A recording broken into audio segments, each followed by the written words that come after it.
Bueno, hoy vamos a empezar con lo que es la identificación de organismos.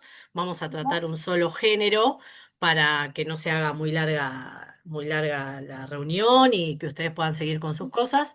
Y vamos a empezar con Hidra, que quizá es el género más frecuente de estos cuatro géneros que tenemos dentro de los nidarios de agua dulce en Argentina, que serían Hidra, Cordilofora, Craspedacusta y Calpasoma, ¿sí? Todos pertenecen a la clase Hidrozoo y obviamente pertenecen al filum Nidaria. Bueno, dentro de Hidra ahí les puse unas fotitos. Hidra, hoy nos vamos a ocupar básicamente de la parte morfológica en general, simplemente para que ustedes aprendan a reconocerlo dentro de una muestra, que podría llegar a ser lo más difícil, así que no vamos a entrar en muchas cuestiones profundas del género que no valen la pena. Pero bueno, hoy vamos a hablar de Hidra, que son pólipos sésiles y solitarios. Dentro de su ciclo de vida no tienen fase medusa y se reproducen tanto de manera sexual como asexual. Y también podemos encontrar dentro de los nidarios de agua dulce a Cordilofora, se los presento ya, que son pólipos coloniales, también son sésiles, tienen reproducción sexual y asexual y es considerada una especie invasora. Si ven ahí por ahí las fotos, muchas veces suele suceder que se confunden, digamos, esos pequeños polipitos de Cordilofora con Hidra, pero una vez que nos adentramos un poquito más, podemos encontrar algunas diferencias que nos van a hacer darnos cuenta de que estamos en presencia de uno u otro género.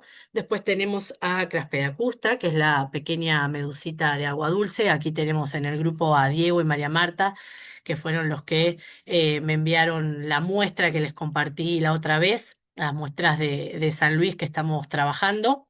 Y bueno, estas medusas son obviamente de vida libre, esta forma anatómica es de vida libre.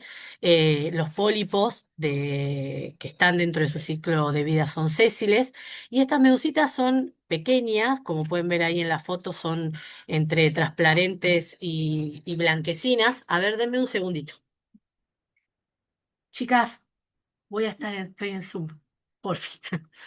Em, y lo que tienen es que las apariciones son bastante esporádicas, pero suelen aparecer en grandes cantidades. Entonces las logramos a veces localizar desde la superficie del agua y es también considerada una especie invasora.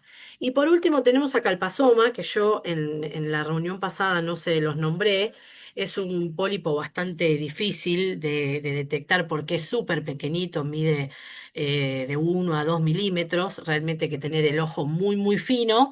También son pólipos sésiles. Algunos consideran que este pólipo es el pólipo del ciclo de vida de la medusa Craspedacusta, otros dicen que no, y ahí están algunos autores que sí que no, todavía no se ha decidido mucho. Como les decía, hoy vamos a entrar en el género Hidra. Aquí les comparto algunas fotitos que son nuestras personales. Tenemos a simple vista para identificar dos grandes grupos que las vamos a separar primeramente por su color, que es el grupo de las hidras verdes, que como pueden ver son verdes bien brillantes, y el grupo de las marrones, que muchas veces las podemos ver un poco más menos anaranjadas, incluso más menos blanquecinas o amarillentas, incluso si hace mucho tiempo que no se alimentan, las podemos encontrar hasta de color transparente, ¿sí?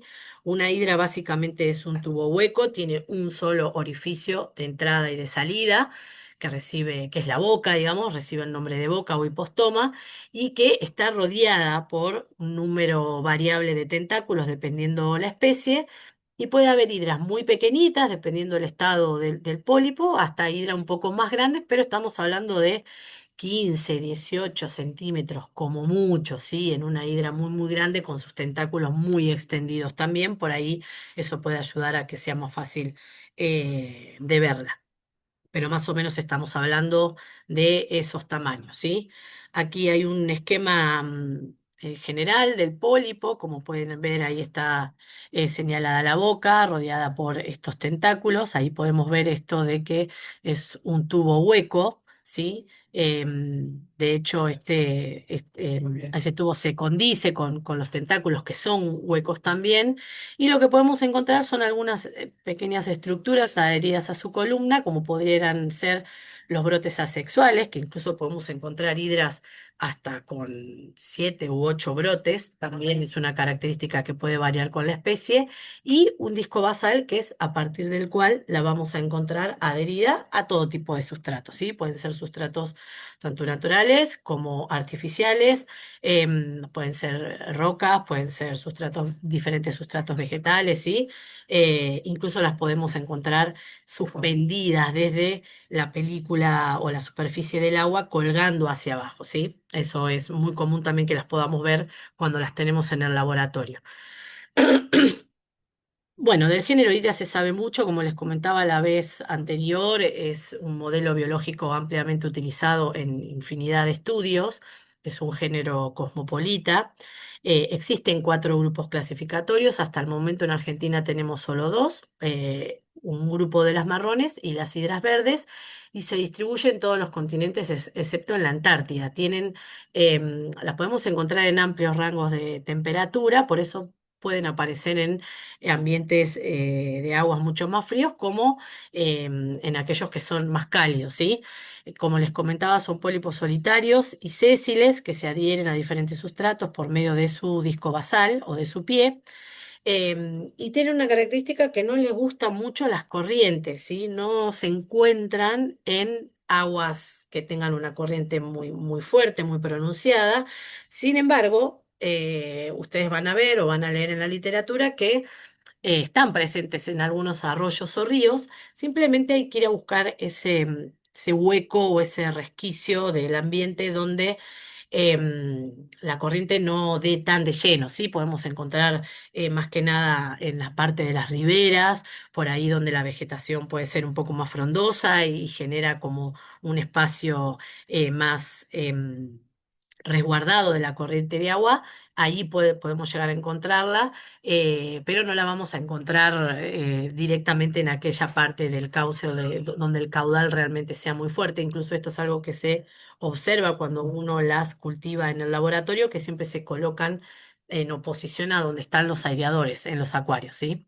Em, este factor de la corriente de agua es un factor que las estresa y generalmente va provocando como un detrimento en su salud, no se pueden mantener adheridas, y eso es un factor, como les decía yo, muy importante a tener en cuenta cuando vamos a ir a tomar una muestra para intentar ver si tenemos hidra en alguno de los ambientes en los que estamos trabajando. Em, Como les decía, Hydra se reproduce de manera sexual mediante la producción de brotes, que son básicamente clones del progenitor. Ahí me marca que tengo la señal más o menos. ¿Me escuchan bien? ¿Se ve bien? Se escucha perfecto. Ah, perfecto. Listo. Sigo entonces.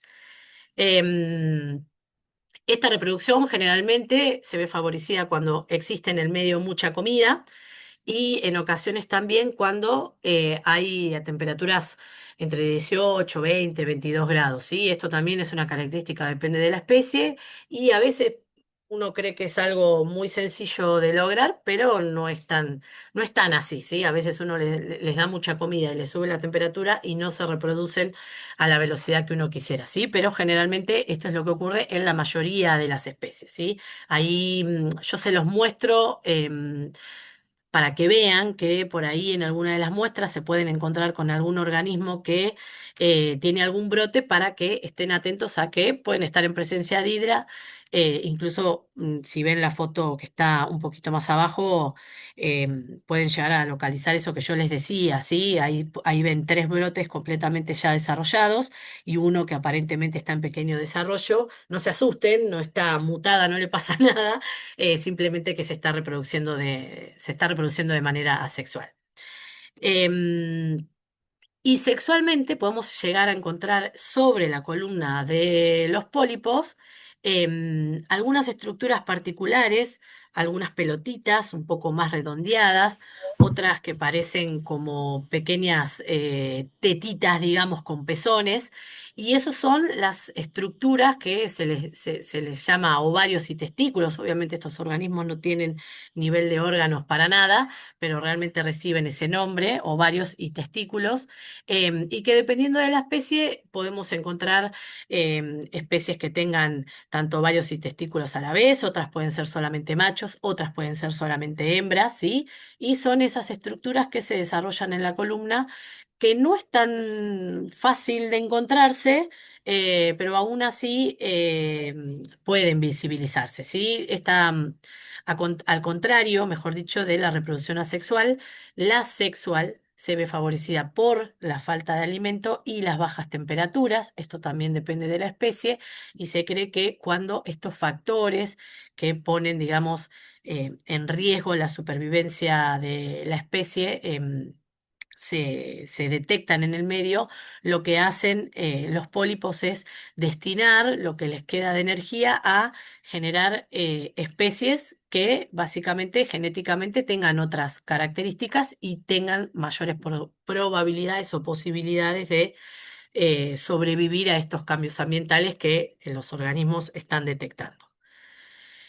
Hoy les decía que eran pólipos sésiles y que son solitarios, sin embargo, no sé si habrán visto por ahí algunas fotos donde hay, por ejemplo, algún tallo de alguna planta sumergida que está llena de hidras, ¿sí? Incluso hasta parece como si fueran una colonia. No es que sean una colonia, cada pólipo es individual y es independiente, pero generalmente se empiezan a amontonar, como les decía yo, cuando las condiciones son favorables y las hidras empiezan a acelerar su reproducción asexual, los pólipos empiezan a desprenderse y a caer y obviamente van quedando cerca de sus progenitores. Por eso podemos encontrar en algunos casos individuos, muchos individuos juntos en áreas de espacio muy reducidas, ¿sí?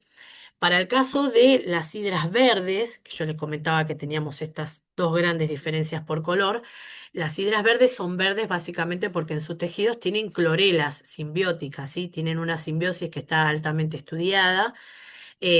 Con estas clorelas se produce un intercambio, obviamente, entre la clorela y la hidra. La hidra le permite a la clorela tener un espacio de cuidado y además algunos metabolitos para que realice fotosíntesis y estos productos de la fotosíntesis de las clorelas pueden ser utilizados por hidra. Por eso vemos con esos colores tan brillantes. Por lo tanto, una hidra verde siempre va a estar en aquella porción del ambiente donde tenga acceso a la luz, ¿sí? Si no, sucede algo que es lo que se ha escuchado muchas veces en los corales, que es que se blanquean.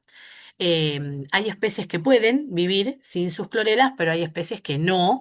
Entonces, si vamos a encontrar o vamos o queremos buscar alguna hidra verde, tenemos que tener en cuenta que a nuestra muestra, si las trasladamos al laboratorio, tenemos que darle cierta luz, cierto periodo de luz durante el cautiverio, digamos, ¿no? Como ya les dije, obviamente todas las especies se adhieren contrarias a la corriente de agua, por lo tanto, cuando tenemos una muestra a un acuario, por ejemplo, recolectamos plantas sumergidas, la ponemos en un acuario y le colocamos un aireador, lo que nos conviene es ir a buscar siempre contraria a donde está el aireador colocado en la pecera. Y después podemos encontrar algunas preferencias de adhesión al sustrato, obviamente relacionadas con la rigidez de diferentes estructuras, que pueden ser vegetales, pueden ser, como les decía, sustratos artificiales, por ejemplo, las vamos a ver adheridas incluso a las paredes del acuario o de piedras o de pedacitos de madera, de plásticos, de botellas y demás. Y también algunas preferencias de sustratos que van a estar relacionadas con la competencia y la depredación de la fauna o de otra fauna, mejor dicho, que pueda estar asociada a este sustrato, ¿sí? Yo durante mucho tiempo muestreaba la parte sumergida, por ejemplo, de los juncos, que como ustedes bien saben, se adhiere toda una fauna y flora especializada que se denomina perifitón. Jamás encontré una hidra adherida al junco porque, no sé, se ve que no lograba realmente instalarse en el sustrato o porque había organismos que realmente le eran competencia o predadores y era un lugar que no le convenía, digamos, estar, ¿sí? Sí las he encontrado sueltas, digamos, dentro de estas muestras de junco que tomaba. Probablemente se hubieran trasladado ahí para buscar alimento, porque si bien es un organismo sésil, tiene la capacidad de desprenderse y de flotar en el agua, aprovechar pequeñas corrientes para trasladarse de manera horizontal, y también genera algunas veces una burbuja en el pie de dióxido de carbono que le permite subir y bajar en la columna de agua, ¿sí? Sobre todo, por ejemplo, para las verdes cuando necesitan o se les está acabando la luz y necesitan trasladarse a lugares de mayor luz, pueden generar esta columna, perdón, burbuja de dióxido de carbono en el disco basal y suben hacia la superficie. Bueno, ¿qué tenemos de Hydra hasta el momento para Argentina? Que es realmente lo que nos importa para generar nuestra base de datos. Yo he trabajado desde la licenciatura y un poquito antes en la provincia de Buenos Aires. He registrado Hydra vulgaris, que es una hidra marrón, Hydra viridísima, que es una hidra verde, y una subespecie de Hydra vulgaris pedunculata en tres lagunas del perdón, en tres lagunas de la provincia de Buenos Aires, una del partido de General Pueyrredón, que es Laguna Los Padres, una del partido de Balcarce y otra del partido de Mar Chiquita, Laguna La Brava y Laguna Nahuel Rucá, respectivamente. También encontré hidras verdes, pero encontré dos en ese momento nada más y no quisieron sobrevivir en mi laboratorio en un arroyito, que es el arroyo Los Padres, que está conectado con la laguna Los Padres. Y también encontré hidra vulgaris, la marrón, y viridísima, la verde, en un lago artificial que está aquí en un parque muy conocido, no sé si hay alguno conectado de Mar del Plata, que es el Parque Camet. Es un parque recreativo que le llega el arroyo La Tapera, que también es parte de Laguna Los Padres, pero atraviesa, digamos, gran parte de la ciudad. Obviamente va juntando como un poco de contaminación, pero sin embargo desemboca en una especie de lago artificial, y en ese lago artificial, en el sustrato que está vegetal sumergido, he encontrado estas dos especies. Y después nos quedan para revisar Hidra vulgaris e Hidra viridísima, que me trajo Vicky Gavassi, que creo que no está conectada, pero está en el grupo de La Plata. ¿Por qué digo que lo tenemos que revisar? Porque no sabemos muy bien de dónde se extrajeron. Sabemos cuáles son las especies, que yo todavía las tengo cultivadas en el laboratorio, pero no sabemos con exactitud de qué cuerpo de agua se extrajeron. Y después tenemos el género, una hidra marrón del género Vulgaris, que es la que encontró José Locati, que creo que hoy tampoco está conectada, estuvo y se presentó en la reunión anterior, que la encontró en un arroyito de Bahía Blanca. Y en este caso, lo que no, lo que tampoco tenemos es la confirmación de la especie. Sí tenemos con exactitud el lugar, que ya está incluido en la base de datos, pero no tenemos la especie. Sin embargo, ya saber que el género está ahí es un dato importante que obviamente se puede sumar, y ya lo sumé a la base de datos. Y después tenemos algunos, otro registro para revisar, que es uno de Córdoba, que también me la trajo Vicky Gavassi de La Plata. Tenemos la certeza de que es Hidra vulgaris, pero no sabemos muy bien de dónde en Córdoba se extrajo. Y después tenemos a Hidra vidridísima de Corrientes, que creo que Gustavo está conectado por aquí, Gustavo Casor, que publicaron el trabajo junto con Florencia, los dos están en el grupo. Ellos ya hicieron la identificación con la correspondiente identificación geográfica también. Y hidra plagiodésmica, que está reportada para la provincia de Santa Fe. Esta hidra se describió en el año 1968 y nunca más nadie la trabajó, la encontró, así que no sabemos si realmente es una especie endémica para nuestro país, o por ahí en su momento se la nombró como una nueva especie, y estamos hablando de algún tipo de variedad de viridísima o de la propia viridísima, que es la hidra verde más como cosmopolita que tenemos, ¿sí? Al igual que hidra vulgaris. Em, Esas son hasta el momento, digamos, las especies y los registros que tenemos en nuestro país. Bien, hasta acá estamos. A ver si puedo abrir. Ay, me fui. Ahí dejo de compartir. Ahí, bueno, siguen sin verme, así que no sé cuál es el problema. ¿Alguna duda hasta aquí? ¿Alguien que me quiera preguntar algo? A mí me interesaría saber qué come. Comen pequeños invertebrados, un montón. De hecho, yo tengo un trabajo que hice de ecología trófica, en la cual, bueno, hicimos como el recuento de cada parte o organismo que se encontró dentro del celenterol, que te lo puedo mandar. Lo que sí tiene la particularidad de que comen incluso organismos que son bastante más grandes que ellas, ¿sí? Tienen una elasticidad en sus tejidos bastante impresionante para atiborrarse de comida cuando está presente. Y bueno, después lo que sucede es que todas las partes duras, que por ahí no pueden digerir, como que las regurgitan, ¿sí? Como si las vomitaran. Eh, También se O han encontrado. zooplancton. Claro, sí, exactamente. Todas las partes Ok, duras por ahí de cladóceros, de copépodos y demás. Toda esa parte dura que no pueden digerir, luego la expulsan, pero la sí, expulsan. claro, si por ahí las encontrás en algún momento en el que todavía no las expulsaron y las encontrás adentro, te sirven para identificar o más o menos tener Claro. una idea de qué organismo se comió, digamos, ¿sí? Y después se han encontrado algunas especies de fitoplancton. Que no sabemos hasta el momento cuál puede llegar a ser el valor alimenticio que puede llegar a tener para una hidra. Puede entrar de manera pasiva, porque muchos por ahí, ustedes imagínense que cuando la hidra abre la boca, entra agua, entra el alimento, entra de todo, ¿sí? Entonces por Claro. ahí entra con ese agua y realmente no sabemos si como valor alimenticio realmente lo aprovecha. Pero tengo un trabajito muy lindo que es el único que se ha hecho en hidra de recuento que te lo voy a mandar y por si te sirve te va a gustar. Dale, genial. Bueno, aquí tenemos gente nueva, ya que estabas hablando, Sharon, si querés presentarte, aprovechá a Hola, presentarte.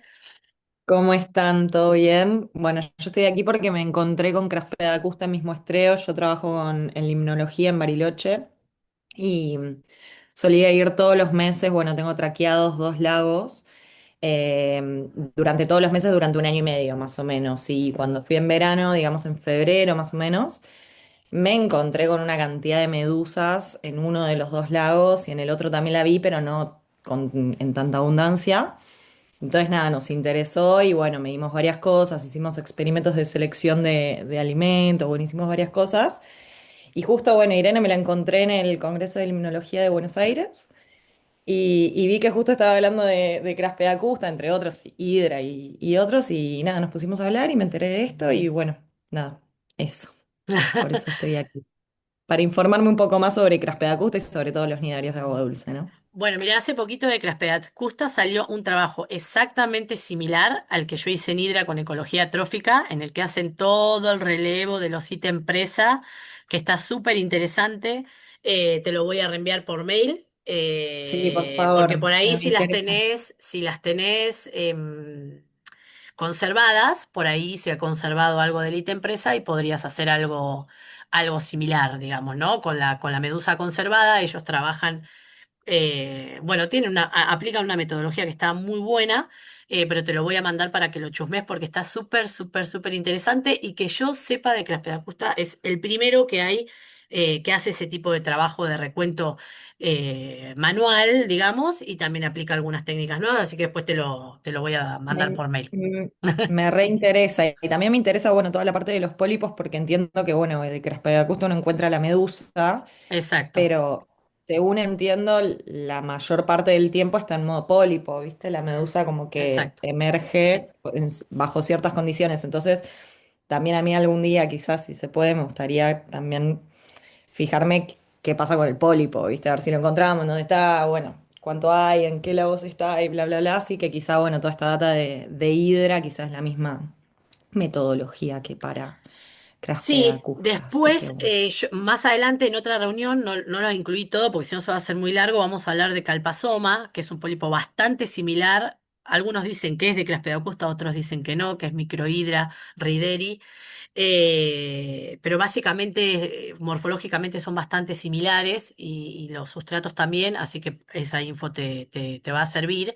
Y bueno, los especialistas en Craspedacusta dicen esto, ¿no? Que muchas veces está subestimada la presencia de Craspedacusta porque no nos estamos topando con la medusa, pero no quiere decir que en ese lugar no tengamos el pólipo. Entonces, Está bueno, pero es súper difícil porque es súper, súper, súper chiquitito. De hecho, acá en Bien. Argentina hay una sola cita viejísima, pero bueno, ¿quién te dice que no lo podemos actualizar eso? Hay que estar positivos. Sí. Sí, sí, sí, así que bueno, eso. Bueno, gracias, Sharon. Y acá tenemos a Diego y a María Marta, que fueron los que encontraron también la medusa en San Luis, que ya la tengo en el laboratorio y ahí le estoy haciendo todos los estudios. Si se quieren presentar, me quedan 10 minutos, así que estamos súper bien de tiempo. Hola, ¿se está con Sí, sonido? está. Sí, Bien. perfecto. ¿Qué tal? Yo soy María Marta Branda. En realidad, bueno, ni Diego ni yo somos de este palo de biología. Yo soy química de origen, trabajé más que nada en física, eh, primero en catálisis teórica y después en biofísica, en proteínas. Ahora todavía no me jubilé, aunque me falta muy poco, en pocos meses ya me retiro. Eh, y bueno, querés contarles muy resumido. Bueno, En CONICET trabajo. pero yo soy jubilado ya, los últimos años trabajé en España, que es donde estamos ahora, en este Ahora. momento. Bueno, nos sumamos a este grupo porque encontramos en un embalse en San Luis esta medusa, la Craspeda acusa, ¿cómo se llama? Ya Ajá. ni sé. Y Espérate. nos interesó mucho, yo por azar lo puse en una base de datos en Luxemburgo, de ahí nos contactó Irene. Y bueno, ya estamos armando una historia para ir a muestrear en todos los lagos De San Así de Luis. San es. Luis. Y nos preguntábamos recién con María Marta si también valdría la pena buscarla en las piedras abajo para bucearla, porque a nosotros nos encanta bucear, y entonces Sí. para ir Vos preparando sabés el que me equipo. preguntaba lo mismo, tenía la misma duda, si buceando, pero no sé, creo que no se van a ver, lo pensé en algún No, momento. pero Mm, uno puede levantar las piedras y mirarlas arriba, no sé. exacto, No, sí. sacarla. Lo que tendrían que hacer sería recolectar el sustrato, llevarlo a un laboratorio y mirarlo bajo lupa, digamos, que es lo que, por ejemplo, se hace para hidra y para cordilofora. Uno se lleva el sustrato vegetal o artificial que recolecte, lo acondicionás más o menos en un acuario con luz y un aireador y vas sacando de a poquito y bajo una lupa vas mirando a ver si encontrás. En el caso de para los pólipos de medusa son mucho más chiquititos, hidra es más grande, más fácil de identificar, pero sí, se puede. Y si no, la otra es intentar cultivar la medusa en el laboratorio viva y ver si completa su ciclo de vida, que eso es más difícil porque tener medusas vivas es un poquito más complicado, tiene que haber cierto movimiento en el agua y demás, pero no es imposible, hay gente que lo hace, digamos, habría que encontrarle la vuelta a acondicionarlo. Creo que lo más fácil por ahí es recoger el sustrato y tratar de ver si se puede encontrar el polipito. Sería Bueno, un descubrimiento anda pensando, fantástico. anda Sí, pensando cómo hacer ¿Cómo esa lo vamos búsqueda a de hacer? muestra, Sí. sí, en San y lo Luis. hacemos en San Luis. Si Dios quiere, en noviembre más o menos viajo con Diego y María Marta, me les instalo y vamos a hacer un muestreo ahí por varios lugares y vamos a hacer el intento. Sí, sí, total, no perdemos nada más que juntar un par de Si quiere cositas. sumar a alguien más, hay lugar para acampar en la casa nuestra. Sí, Excelente. Sharon, si querés venir, en algún momento lo haremos. sí. Una consulta de una persona que está fuera del tema. Sí, sí, No entiendo porque estas medusitas son de China, ¿no? Originarias de sí. China. ¿Cómo llegan acá a la Argentina? ¿Tienen una etapa que pueden secas estar eh, vivas Sí, de alguna manera y tiene, después, tienen sí, la capacidad de que toleran rangos de temperatura y de salinidad bastante amplios. Eso les permite por ahí venir con aguas de lastre.